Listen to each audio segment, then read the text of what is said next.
So there is something about Pentecost that almost no one talks about. It didn't start in the New Testament. And once you see where it actually began, you can't unsee it. Let's dive in. There's a great falling away happening right now. And people aren't just lost, they're walking away. And I was one of them. But I woke up. And now it is your turn to wake up. So take heart. He hears you. Remember the oath. So most people think of Pentecost as just one moment. Acts chapter 2, the Holy Spirit falls, there's fire, tongues, the birth of the church. And that's not wrong, but it's incomplete. Because if you only start in Acts, you miss the pattern. So Pentecost is Shavuot, a feast that God long established before Acts ever happened. And if you go back to where it was first revealed, you don't find an upper room, you find a mountain. Mount Sinai. Fire on the mountain, the voice of God speaking, an entire people gathered together.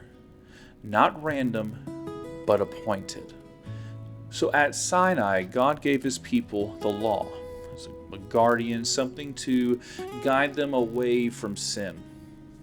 But in Acts chapter 2, on that same appointed time, God gives something else. He gives us the helper, not to replace what was given, but rather to fulfill it. At Sinai, there was fire on a mountain. In Acts, the fire was on the people. At Sinai, we heard the voice of God. In Acts, we heard the languages that were given by the Spirit. The same pattern, just a different role.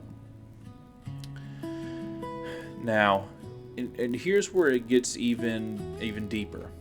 So at Sinai, the people there actually rejected God. They turned to a golden calf, and 3,000 were lost. But in Acts chapter 2, there are actually 3,000 that were added, not removed, but restored. And not just Israel, not just Jews, but now Gentiles are actually being added and being brought into the covenant, which raises the question, was that always part of the plan? Now, to see that, you have to look at Ruth. So she's a Gentile, she's outside of the covenant, she has no covering, but she stays, even after her husband passes away, even after Naomi's husband passes away. And she's actually told to go back to her people, her and Orpah.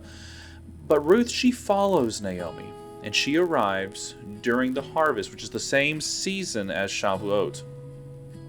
She enters the field of Boaz, a kinsman redeemer, and he sees her, he provides for her, and he prays over her.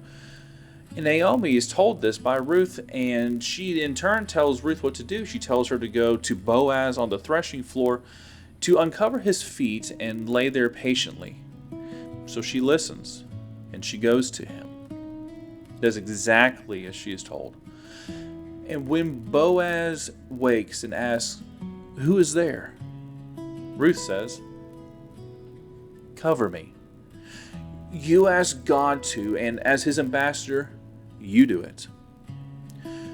Boaz responds, I will redeem you. I will pay the price. He goes to the gate, he does what's required at the time, and that's the moment. Because that's us. The Gentiles, outsiders, those who had no way into the covenant, until we bow before the feet of our Kinsman Redeemer, Yeshua, who paid the price on Calvary. So Pentecost isn't just Acts chapter 2. It's Sinai fulfilled. It's Ruth fulfilled. It's the law given and the Spirit empowering us. It's the covenant revealed and then us being grafted in. It's fire on a mountain and fire within the people.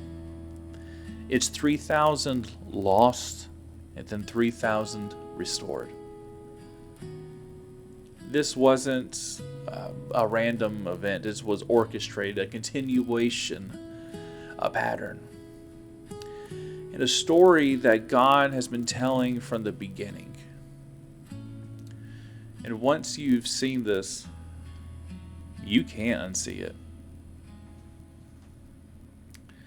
So let me ask you this. Do you see yourself in Ruth?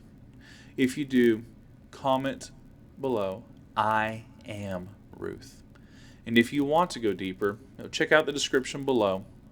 And I'll see you next time here on The Groom's Promise. Shalom.